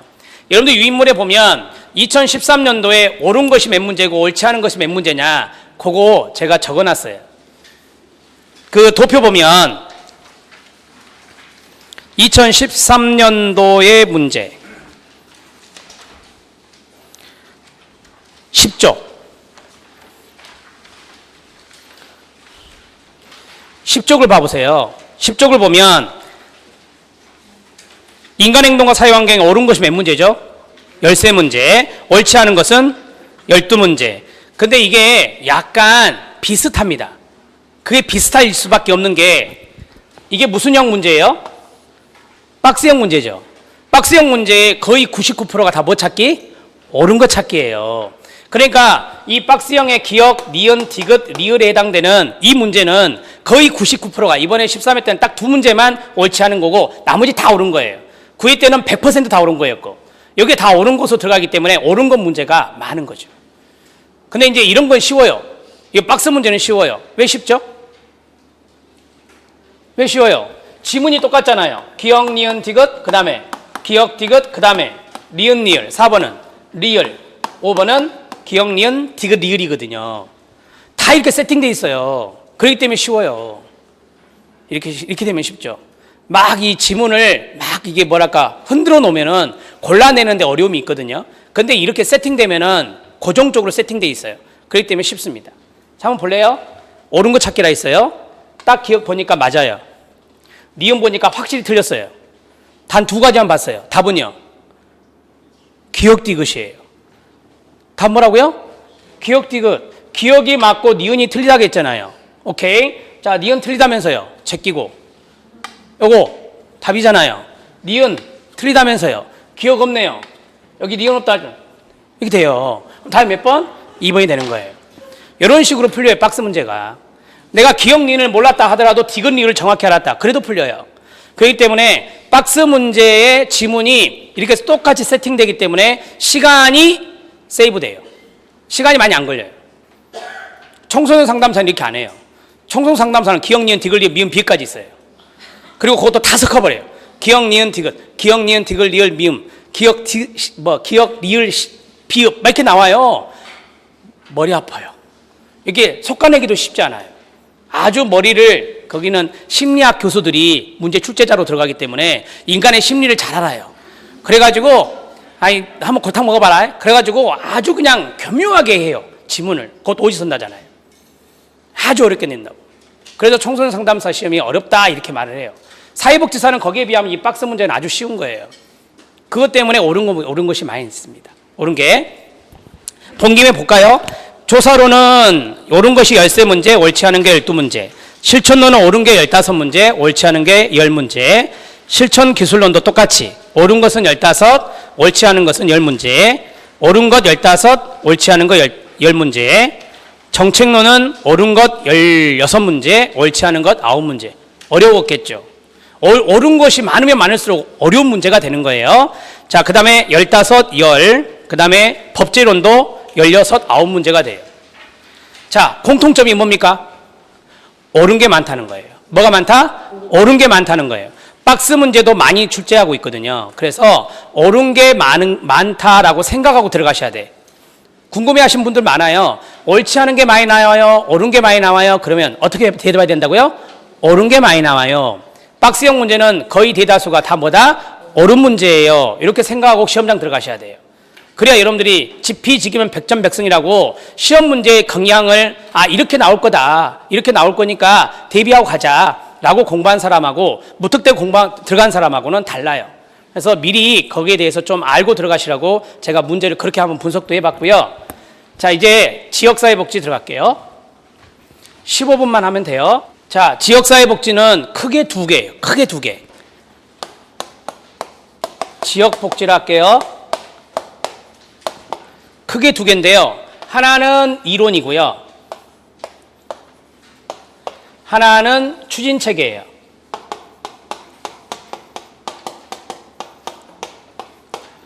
대개 보면 이 두 가지가 언밸런스가 안 되게 골고루 나와요. 예를 들어서 이 녀석이 13문제가 나오면 이 녀석이 12문제 나오고 이 녀석이 12문제 나오면 이 녀석이 13문제가 나와요. 이런 식으로 나왔거든요.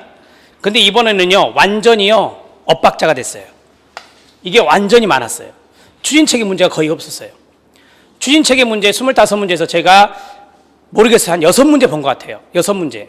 아, 선생님, 추진체계가 뭐나요? 이거죠. 복지관, 사회복지협의회, 공동모금회, 이번에 공동모금회 나왔어요. 복지관 문제 안 나왔습니다. 사회복지협의회도 안 나왔습니다. 지역사회복지협의체 아시죠? 지역사회복지협의체 시군구에 있는 거, 그거 나왔어요. 이것도 추진체계에 들어가거든요. 근데 지역사회 복지계획을 들어보셨죠? 지역사회 복지계획이란 말이 이제 없어져요. 지역사회 보장계획으로 바뀌어요. 지역사회 보장계획으로 바뀌어서 7월 1일자로 시행이 돼요. 그러니까 지역사회 복지협의체는 존재하는데 지역사회 보장계획으로 바뀌어요. 쉽게 말씀드리면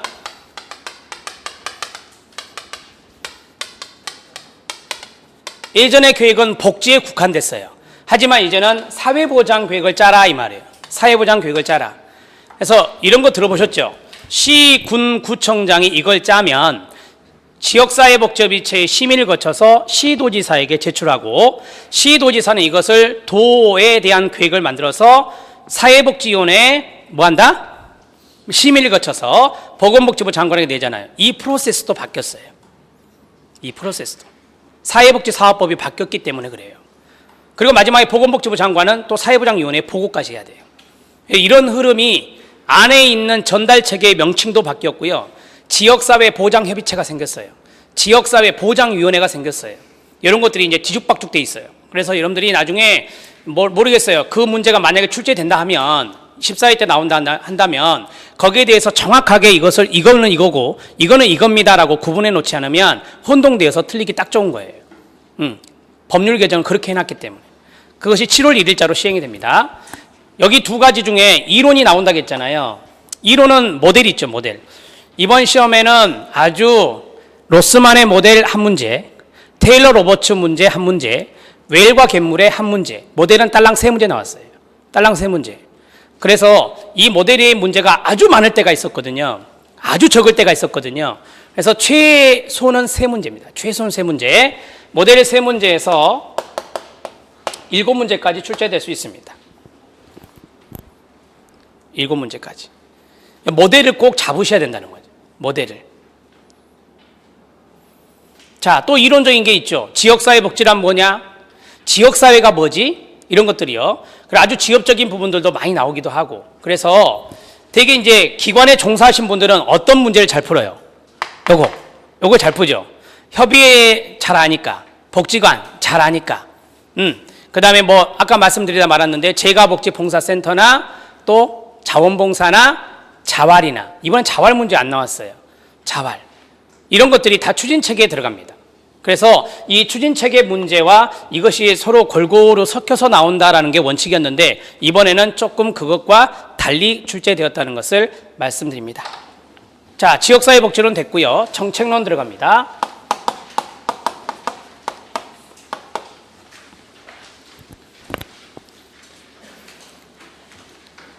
이번에 제가 정책론 문제를 풀면서 느낀 점이 뭐냐면 이제 좀 깊이 공부해야 되겠구나 그 생각을 했어요.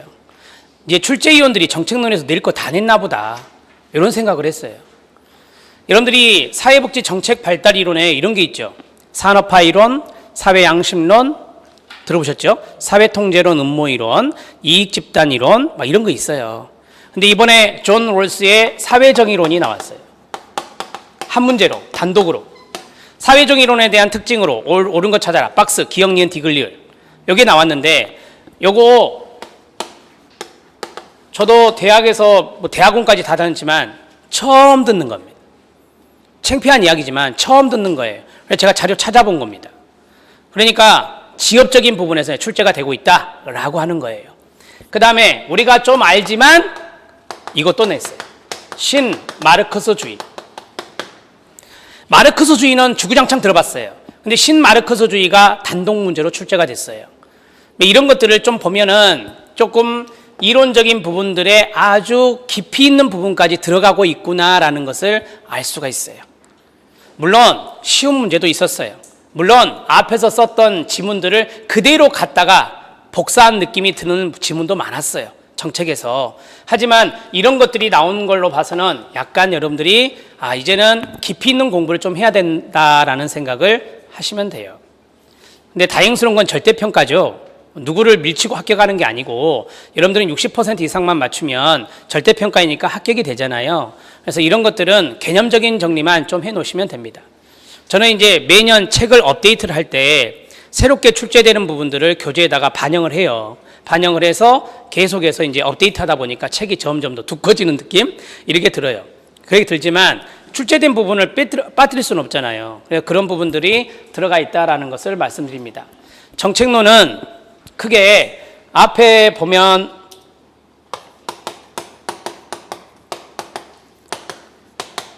정책의 꽃이라고 하는 정책 모형이 나와요. 들어보셨죠? 윌리엄스 길르보, 티트머스, 에스핑 앤더슨. 들어보셨죠? 조지 앤 윌딩. 어김없이 나왔어요, 이번에도. 어김없이 4문제 정도 출제된 것 같아요. 학자 연결 문제도 나왔고 5개. 자, 그 다음에 두 번째 정책 발달 이론.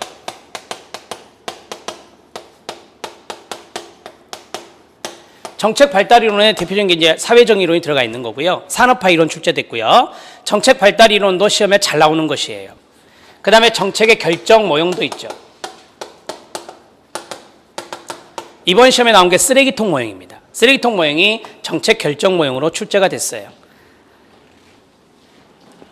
지금 이론적인 부분들을 좀 보고 있는 겁니다. 이론적인 부분들이 앞에 쭉 나오니까 이러한 부분들이 되게 정책론 교재에서 앞부분을 차지하고 있는 건데요. 역사 나와요, 안 나와요? 나오죠. 역사가 나옵니다. 근데 대표적으로 역사에서 가장 잘 나오는 게 뭐죠? 영국 역사잖아요. 근데 이번 시험에 영국 역사가 문제가 안 보였어요. 드문 경우입니다. 영국 역사는 무조건 공부하셔야 돼요. 우리나라 역사가 출제됐어요. 오가 작통제 들어보셨죠? 개, 두레, 푸마시, 향약 이런 것들이 이제 출제된 겁니다. 그러니까 우리나라 역사 아니면 영국 역사가 잘 나오는데 또 이 앞에 문제 보시면 아시겠지만 독일 역사도 나와요. 또 어디요? 미국 역사도 나와요. 대공황 문제 그것도 나옵니다. 그래서 가장 이제 역사에서 여러분들이 꼭 잡아야 될 나라는 4나라예요. 영국, 독일, 미국, 한국이에요. 이 4나라의 역사는 여러분들이 큰 틀을 잡아주셔야 돼요. 이 녀석은 다른 파트에도 영향을 주거든요. 그래서 알아놓으시는 게 좋습니다. 자, 두 번째 파트로 갈게요. 두 번째 파트는 정책의 산물 분석 트리예요. 길버트와 스펙터가 이야기한 산물 분석 틀은 이번 시험에 나온 게 할당 체계가 2문제가 나왔거든요.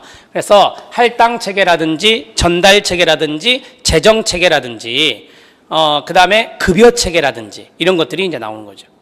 자, 여러분한테 물어볼게요. 보조금을 기관에 주는 것이 지금입니까? 아니면 바우처가 지금입니까? 바우처죠.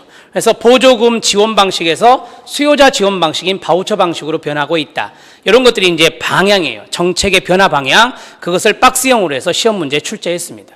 그러니까 정책의 흐름도 알고 있느냐. 그러한 것들을 물어보는 문제가 있어요.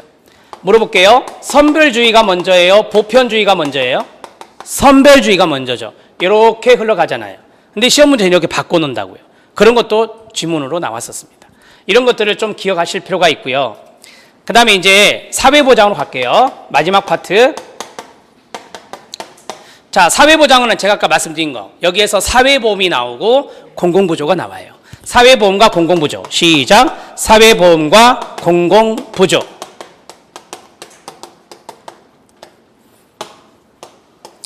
여러분, 사회보험에서 공적연금이 있어요. 국민연금이 그 중에 하나인데요. 공적연금의 방식에 적립방식이 있고 뭐가 있죠? 부가방식. 이번에 2문제나 냈어요. 그래서 적립방식과 부가방식, 소득재분배 이것과 연관된 문제가 2문제가 나왔어요. 이거 다 사회보장 파트입니다. 사회보장 파트. 자, 그 다음에 사회보험에 따라해봐요. 산건연고요. 시작. 산건연고요. 이게 무슨 말이에요? 순서죠. 산재, 건강, 연금, 고용, 요양. 이 건강보험은 처음에 뭐로 시작했어요? 의료보험으로 시작한 거잖아요. 그래서 이 순서가 예전에 출제가 됐고요. 이 순서에서 산재, 그 다음에 건강, 그 다음에 연금, 그 다음에 요양, 이 네 가지가 잘 나와요. 이 네 가지가 정책 문제에서 잘 등장하는 겁니다. 자, 이제 공공부조 들어갈게요. 공공부조는 절 따라서 하세요. 최저생계비 추정 방식. 시작. 최저생계비 추정 방식. 최저생계비는 공공부조 제도에서 기준이거든요. 그게 이제 라운트리 방식의 절대적 빈곤선이 지금 우리가 쓰고 있는 거고요. 이제 하반기, 올해 하반기부터 뭐가 된다? 중위소득 기준이 돼요. 중위소득의 40% 이하잖아요. 소득 인정액이. 그러면 빈곤층이 돼요. 자, 물어볼게요, 여러분. 차상위 계층이 어떻게 돼요? 차상위 계층. 차상위 계층. 최저생계비의 120% 이하잖아요. 그게 이제 없어지죠, 당연히. 왜? 중위소득으로 바뀌니까. 중위소득의 50% 이하입니다. 시작. 중위소득의 50% 이하. 지금 4인 가구의 중위소득이 발표됐죠. 422만 원. 50% 얼마입니까? 211만 원. 211만 원. 아까 제가 40% 이하는 뭐라 했죠? 기초수급자. 그럼 여기에 있는 사람이 이제 뭐가 돼요? 차상위자가 되는 거예요. 이렇게 바뀐단 말이에요. 7월 1일자로. 그렇기 때문에 제도가 전체적으로 다 한번 뭐랄까요? 파도 치듯이 한번 싹 뒤엎어지는 거예요. 제도가. 그런 것들을 여러분들이 좀 정리를 해주시면 되고, 중위소득의 50% 이하, 40% 이하는 기초수급의 빈곤층에 해당되는 것이고요. 여기는 차상위 계층이 된다. 이렇게 정리하시면 됩니다. 자, 공공부조의 대표적인 게 국기법이죠. 뭐라고요? 국기법, 국민기초생활보장법. 시작. 국민기초생활보장법. 이 제도가 어떻게 돼 있느냐, 그것도 디테일하게 정책론에 나와요. 그러니까 제가 말씀드렸죠. 법제를 먼저 하셔야 돼요. 법제에 나오는 모든 용어들이 어느 정도 익숙해졌을 때 정책의 문제 지문을 컨트롤할 수 있어요. 그래서 법제를 먼저 하셔야 되는 거예요. 지금 여기에 제도가 몇 개가 있는지 아시죠? 사회보험 제도가 몇 개? 5개. 공공부조 제도가 몇 개? 5개예요. 법률로 말하면 10개의 법률입니다. 이 10개의 법률을 먼저 공부하는 게 전략적으로 낫다 이 말이에요. 자, 행정론 들어갈게요. 행정론은 절 따라서 하세요. 조사론과 같이 골고루. 시작. 조사론과 같이 골고루. 목차를 보면 맨 앞이 뭔지 아세요? 앞에 보세요. 맨 앞이 뭐예요? 사회복지행정의 개념. 맨 뒤는 뭐예요? 사회복지법인 및 시설, 사회복지시설의 재무회계 규칙. 이거거든요.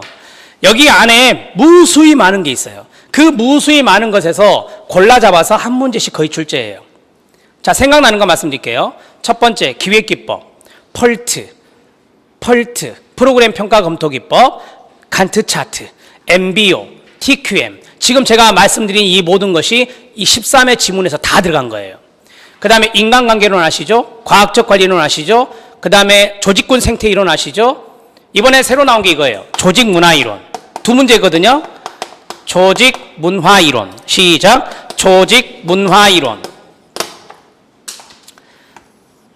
여러분들은 이미 조직생활을 많이 해보셨을 거예요. 그 조직기관에 뭐가 있죠? 문화가 있어요. 관습, 신념, 가치관이 있다고요. 그게 조직문화예요. 물어볼게요. 이 구성원은 조직문화의 영향을 받아야 안 받아요? 받아요. 그래서 소속감도 느끼고요. 정체성도 느끼게 돼요. 그 다음에 이 조직문화는 왜 필요한지 아세요? 환경의 변화에 조직이 뭐 해야 돼요? 적응해야 되니까. 조직문화가 형성돼 있어야 돼요. 그것을 물어보는 박스 지문이 있고 이게 답이었어요. 요거에 나왔고, 두 번째, 예산통제 원칙. 시작. 예산통제 원칙. 예산통제 원칙은 로만이라는 학자가 이야기한 겁니다. 이것도 새로 나온 거예요. 예산통제 원칙에 여러 가지 무슨성이 있는데 박스 문제로 해서 기억, 니은, 디귿, 리을 연결하는 문제가 나왔어요. 이 두 가지가 사회복지 행정에서 처음 나온 문제입니다. 그러니까 사회복지 행정이나 모든 영역에서 생소한 문제가 많이 나오냐? 절대 안 그래요. 생소한 문제는 5문제 미만이에요. 여러분들이 공부를 좀 하면 컨트롤할 수 있는 문제는 몇 문제가 된다? 20문제가 돼요. 광주대학교 이용규 교수님이 있어요. 강주 사회복지사협회 회장인데요. 저는 이제 그분한테 가르침을 많이 받았어요. 그분은 사회복지사 1급 시험에 2번 정도 출제인으로 들어갔어요. 그래서 저는 광주 가면은 그분하고 항상 면담을 많이 하고 이야기를 합니다. 그래서 출제를 어떻게 하는지 그분이 또 이야기해줘서 들어봤어요. 이 면접 출제위원장이 있을 거 아니에요. 출제위원장이 출제위원들을 모아놓고 그래요. 너무 어렵게 내지 마세요. 충분히 공부를 하면 어느 정도 풀 수 있는 문제는 50%, 40에서 50%는 풀 수 있는 문제, 일명 쉬운 문제, 그것을 40%에서 50%는 출제해 주세요라고 출제위원장이 이야기한답니다. 그렇게 하고 나서 이제 출제를 하고 거기에 대해서 한 교수님이 한 문제를 한 영역을 내는 게 아니에요. 거기에서 25문제잖아요. 그러면 그때 30문제였으니까 세 분이 들어가서 10문제, 10문제, 10문제 내는 거예요. 파트를 맡아가지고. 당신은 앞부분, 당신 중간부분, 당신 뒷부분. 이렇게 해서 문제를 10문제 해서 합치는 거예요. 자, 그 다음에 마지막 어떻게 하는지 아셔요? 크로스 체킹을 해요. 뭐 한다? 크로스 체킹. 인행사를 출제한 문제와 조사론을 출제한 문제를 크로스 체킹합니다. 예를 들어서 인행사 문제가 쉬웠다 그러면 조사론 어렵게 되고, 조사론이 어렵다 그러면 인행사가 쉽게 되는 거예요. 이런 식으로 크로스 체킹을 하는데 구회가 왜 어렵게 해요? 아, 공개된 이야기인데 모르시구나. 크로스 체킹 안 했어요. 구회 때. 구회 때 출제자들이 크로스 체킹을 안 했대요. 크로스 체킹을 않고 바로 퍼블리시가 들어갔어요. 그러니까 다른 과목이 쉽게 나온지 어렵게 나온지를 알아요, 몰라요? 몰랐다는 거예요. 다 어렵게 낸 거예요. 다 어렵게. 그렇게 해서 그 문제가 구회 시험장에 딱 도달한 거예요. 그래서 14%밖에 안 나온 겁니다. 소송하면 다 나오잖아요. 공개된 이야기가 다 나오니까. 크로스 체킹 하게 돼 있어요. 그래서 한 영역이 쉽다 그러면 다른 영역이 어렵게 돼요. 제가 그걸 느낀다니까요. 딱 풀면서 실천론 이번에 쉬웠어요. 기술론은 어려웠어요. 이게 크로스 체킹 한 거예요. 그 느낌을 딱 받아요. 아, 인행사는 쉬웠어요. 조사론은 어려웠어요. 이런 것들이 크로스 체킹의 효과입니다. 그렇게 하기 때문에 어느 정도 너무 쉽지 않게 내는 거죠. 어느 정도 이제 레벨을 맞춰서 이 출제자들이 아, 이번에는 합격률 몇 % 정도 맞춰야 되겠다. 그것이 있어요. 그것에 맞춰서 문제가 출제된다고 합니다. 자, 행정론은 보세요. 전체 범위에서 잘 나오는데, 자, 들으세요. 조직이론이 있잖아요. 조직이론 뭐 관료제라든지 아까 말씀드린 거 인간관계론도 나왔었고 단독 문제로. 그 다음에 슈퍼비전 아시잖아요. 슈퍼비전 문제도 잘 등장하는 것 중에 하나예요. 그 다음에 리더십 이론이라든지, 그 다음 아까 있던 기획기법이라든지, 그 다음에 이 행정론의 중간 부분에 여러 가지 이론들이 나와요. 아까 말씀드렸던 뭐 정치경제 이론이라든지 아니면 환경과 연관되는 것들, 그런 것들이 쭉 나옵니다. 사례 문제도 등장합니다. 매몰 비용을 아시나요? 시작. 매몰 비용. 이번에 매몰 비용이 출제됐어요. 매몰된 비용. 자, 예를 들어서 봐봐요. 조직이 혁신을 하려고 해요. 기관이 혁신하려고 해요. 그러면 기존의 건 어떻게 해요? 버려야 돼요. 버려야 돼요. 그러면 직원들은 이제까지 노력했던 거, 수고했던 거, 투자했던 거 짜증나죠. 저항해요. 뭐 한다? 저항해요. 따라서 조직이 혁신과 변화를 이끌어갈 때 저항력이 커질 수 있는 게 뭐다? 매몰 비용이에요. 네. 그 매몰 비용의 개념을 알아야 돼요. 그래서 매몰 비용의 개념이 또 박스로 해서 이번에 문제 패턴에 아주 많았던 게 뭐냐면 점 해요. 그래서 힌트를 줘요. 이렇게 네 가지, 세 가지 힌트를 줘요. 뭐냐 찾아라. 이런 문제가 아주 많이 보였어요. 이런 문제는 어렵지 않아요. 쉬운 거죠. 왜? 힌트가 여러 개잖아요. 힌트가 여러니 그 중에 하나만 잡아도 이걸 알 수가 있는 거예요. 힌트가 적으면 적을수록 힘든 거예요. 2개 힌트나 4개 힌트 차이가 있죠. 대개 3개 이상 줬어요. 그래서 이번에 합격률이 30%가 나온 이유가 이런 문제가 많았습니다. 이런 문제가 단답식의 문제가 다름없어요. 왜냐하면 다 이게 지문이 짧기 때문에 단답식의 문제가 다름없어요. 이런 문제가 많았기 때문에 저는 합격률이 좀 올라갔다라고 생각합니다. 마지막 법제론. 여러분, 법제론은 30개 이상의 법률이 있습니다. 사회복지 관련법이 그래요. 다 해야 될까요? 아닙니다. 나오는 법이 또 나와요. 그걸 적어드리려고. 여러분들 나중에 법령을 공부할 때 버릴 건 버리세요. 할 건 해야죠. 나올 확률이 80% 이상이다. 그럼 안 하실래요? 해야죠. 해야 됩니다. 자, 3가지만 이야기할게요. 첫 번째, 총론이 있어요. 두 번째, 강론이 있어요. 최근에 이 총론의 문제가 롤러코스터를 탑니다. 2문제 냈다가 작년에 제가 2문제로 기억하고요. 이번 문제는 6문제 정도 나왔어요. 2문제 냈다가 6문제 냈다가 2문제 냈다가 5문제 냈다가 이렇게 돼요. 그러니까 총론의 문제는 포기하시면 안 돼요. 많이 나올 때도 있으니까. 가장 많이 나오는 게 뭐냐? 조례. 뭐라고요? 조례. 사회복지 조례. 이 조례 문제가 많이 등장해요. 이번에 2문제 나왔어요. 조례가. 따라서 총론이 이렇게 되고 뭐니 해도 강론이죠. 강론이 뭐냐면 개별법. 시작. 개별법. 개별법이 강론이에요. 자, 여기서 빼볼게요. 6문제 나온다. 그럼 19문제. 2문제 나온다. 그럼 뭐다? 23문제. 이렇게 되는 거죠. 판례 나와야 안 나와요? 판례 나오죠. 판례 나옵니다. 판례는 총론에 들어간다고 봐야 돼요. 판례는 총론에 들어간다고 봐야 돼요. 판례는 한 문제인데요. 이게 안 나올 때도 있어요. 나올 때도 있어요. 방법을 가르쳐 드릴게요. 판례는 지문이 길어요, 짧아요? 길어요. 기출문제에서 계속 나와요. 판례는 안 바뀌잖아요. 판례는 이전에 대법원 판례나 헌법재판소 판례가 나오잖아요. 그 지문이 거의 비슷하게 나와요. 그렇기 때문에 기출문제 분석하면 판례는 끝. 거기서 끝내면 돼요. 판례는 걱정하지 마세요. 대법원 들어가서 판례 다 보고 헌법재판소 들어가고 판례 다 보고 따라해봐요. 바보 시작 바보. 그럴 시간에 총론 더 봐요. 그냥 다른 거 봐요. 예. 그러니까 판례는 기출문제만 쫙 보고 넘어가면 돼요. 안 나올 수도 있고. 자, 총론은 이렇게 되고요. 강론, 제가 이제 법률을 말씀드린다 그랬죠. 요거예요. 강론. 지금 제가 쓰는 것을 여러분들이 같이 써주셔야 돼요. 가장 많이 나오는 법. 사회복지사업법. 시작. 사회복지사업법. 제 기억으로 우리 공개된 문제 연도 중에 사회복지사업법이 8문제 나온 적이 있어요. 25문제에서 8문제. 대박이죠. 이번에 제가 오늘 풀었는데 4문제 정도 보였어요. 4문제. 이것도 많이 나온 거예요. 25문제 4문제가 사회복지사업법에서만 나왔다니까요. 따라서 넘버원은 이거예요. 사회복지사업법. 이거는 무조건 공부하셔야 돼요. 2번째, 여러분 대상자의 빅3가 누구예요? 아동, 노인, 장애인. 시작. 아동복지법, 그 다음에요 노인복지법, 그 다음에요 장애인복지법. 이번에 어김없이 한 문제 나왔어요. 이거 잘 나오는 법이에요. 이것은 잘 나오는 법. 그 다음에 아까 사회보험 있었죠. 사회보험. 시작. 산, 그 다음에 건, 그 다음에요 연, 그 다음에요 고, 그 다음에요 요. 여러분 이 사회보험 보면은 엄청 어려워요. 막 조문이 말 자체도 어렵고. 제가 전략적으로 말씀드리면 이제까지 문제에서 가장 많이 나온 게 뭐게요? 급여. 시작. 급여. 산재보험에도 급여가 있어요. 오늘 마지막 문제가 바로 그거였어요. 산재보험에 급여에 해당되지 않는 거. 답 주거급여. 주거급여는 국기법에 있는 거예요. 자, 건강보험의 급여, 연금의 급여, 고용보험의 급여, 요양보험의 급여가 시험 문제 잘 나와요.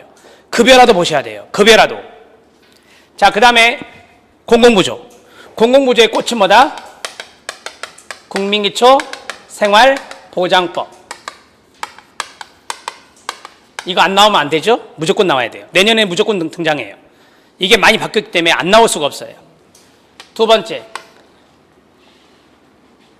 작년에 말도 많고 탈도 많은 게 뭐였죠? 20만 원 준다 안 준다 막 했던 거. 기초연금법. 이번에 한 문제 냈죠. 이슈가 되면 시험 문제 내요. 반드시. 기초연금법 한 문제. 그리고 1종 의료급여, 2종 의료급여 있죠. 의료급여법. 시작. 의료급여법. 요 3문제는 꼬박꼬박 한 문제씩 출제가 됐어요. 네. 꼬박꼬박. 이전엔 기초노령연금이었죠. 그거 잘 냈거든요. 자, 아까 송파 세모녀법 있었잖아요. 그때 2014년 12월 말에 하나 개정된 게 뭐냐면 긴급복지지원법이에요. 시작. 긴급복지지원법. 이거 나옵니다. 하나 더 있는데 장애인연금법이라는 게 있거든요. 이 기초연금법과 사촌지간이에요. 그래서 장애인연금법의 조문하고 기초연금법의 조문이 거의 비슷해요. 그래서 여기까지가 공공부조예요. 여기까지가. 지금 제가 법률 몇 개를 세팅했어요? 봐보세요. 5개, 여기 5개, 10개, 여기까지는 왜 해야 되냐? 정책론. 그 다음에 시작. 하나, 둘, 셋, 넷. 그러면 14개입니다. 아직 끝나지 않았어요. 정신보건 전공교수 있어요, 없어요? 있어요. 대학에 있어요. 그분들이 출제교수로 들어가요, 많이. 그러면 자기 전공인데 내죠. 무슨 법? 정신보건법. 이번 시험에는 안 냈어요. 근데 이게 잘 나오는 법이거든요. 공부해 놓으셔야 된다는 거예요. 자, 사회보장기본법. 시작. 사회보장기본법. 우리 사회복지법에서 가장 일반법 중에 하나. 이게 바로 사회보장기본법입니다. 사회보장기본법도 이번 시험에 출제했어요. 이거 잘 나오는 법입니다. 자, 여러분들한테 묻습니다. 지금 우리 사회의 핫 이슈는 뭐죠? 이슈였던 게 뭐죠? 힌트. 어린이집, 아동 학대, 영유아보육법. 시작. 영유아보육법. 이거 반드시 내요. 왜요? 물어볼게요. 영유아보육법 이번에 개정됐죠? 네, 어린이집에 뭐 설치하라 했죠? CCTV. 어린이집 원장 아동학대로 인해서 금고 이상형을 받았다. 20년 동안 못합니다. 이것도 이번에 개정된 부분에 들어가 있어요. 어린이집 원장의 결격 사유. 이게 다 바뀌었단 말이에요. 따라서 이 영유아보육법은 무조건 출제됩니다. 이건 출제 안 한 교수가 문제가 있는 거예요. 이건 무조건 내야 돼요. 반드시 내야 되는 거예요. 됐나요? 됐어요? 네, 물어볼게요. 가폭이 있죠? 성폭이 있죠? 성매매가 있잖아요. 3가지의 법률이 있어요. 그 법률 중에서 잘 나오는 게 뭐게요? 계속 최근에 낸 거. 가정폭력. 시작. 가정폭력. 가폭방지법이라 할게요. 그냥 가폭방지법. 지금 제가 적어드리는 것은 나왔다 안 나왔다 하는 것들이에요. 나왔다 안 나왔다 하는 것들인데 최근에 이게 계속 나오고 있거든요. 그래서 이게 좀 신경을 쓰시라는 거예요. 가정폭력에다가. 자, 그 많은 법을 제가 지금 많이 줄어드렸거든요. 근데 듣기만 하세요. 이거는 한부모가족지원법이라는 것도 있고요. 그 다음에 다문화가족지원법이라는 것도 있고요. 그 다음에 입양특례법이라는 것도 있고요. 그 다음에 사회복지 공동모금회법이라는 것도 있어요. 이 녀석들은 나왔다 안 나왔다 나왔다 안 나왔다 해요. 그런 건 어떻게 공부할래요? 기출문제만. 시작. 기출문제만. 기출문제만 봐도 여러분들이 충분히 풀 수 있어요. 물론 뭐 교재에는 법률 조문이 들어가 있는데 여기에 대해서는 여러분들이 기출문제를 이렇게 나왔구나, 그것을 철저하게 분석하는 게 좋죠. 자, 3번째 이야기할 건 뭐냐면 이 법제는 강론은 법률, 시행령, 시행규칙이 있어요. 이걸 다 봐야 되느냐? 그건 아닙니다. 그건 아닙니다. 가장 중요한 게 뭐죠? 법률이에요. 뭐라고요? 법률. 법률 위주로 공부하시면 돼요. 그러니까 문제 지문을 쫙 보면 이게 시행령에 있는 건지 법률에 있는 건지 시행규칙에 있는 건지를 알 수가 있거든요. 지문의 80%는 법률입니다. 지문의 80%는 법률이에요. 그렇기 때문에 법률만 알아도 오지선다의 답을 마킹할 수가 있어요. 법률 위주로 공부하시면 돼요. 그러면 많이 줄어들었나요? 네. 이렇게 해서 조금 여러분들이 공부의 양이 엄청나게 많아요. 실제적으로 보면. 하지만 이것을 어느 정도 조금 좁혀가면서 공부할 필요가 있거든요. 그게 가장 효율적인 학습 방법이 되거든요. 그래서 그렇게 해서 공부를 해 나가셔야 됩니다. 정리됐습니까? 네. 저는 지금까지 인간행동과 사회환경에서부터 사회복지법제론까지 어떤 방법으로 출제가 되느냐, 어떤 영역이 나오느냐 간단하게 말씀을 드렸는데 이 1시간 반 갖고는 부족해요, 여러분. 실제적으로. 저는 여러분들의 이거 갖고 막 3시간도 이야기할 수 있지만 시간상, 한계상 제가 이 9시 반 정도, 제가 9시 20분 정도 생각했었는데 약간 지났습니다. 여기 보면 도표에 각각 문항에 어떤 문제가 나왔는지, 그리고 문항의 곤란도는 어느 정도 있는지, 상이 가장 어려운 겁니다. 하가 가장 쉬운 거고. 그래서 보시면 아시겠지만 하가 많아요. 에이, 선생님 관점에서 보니까 하죠.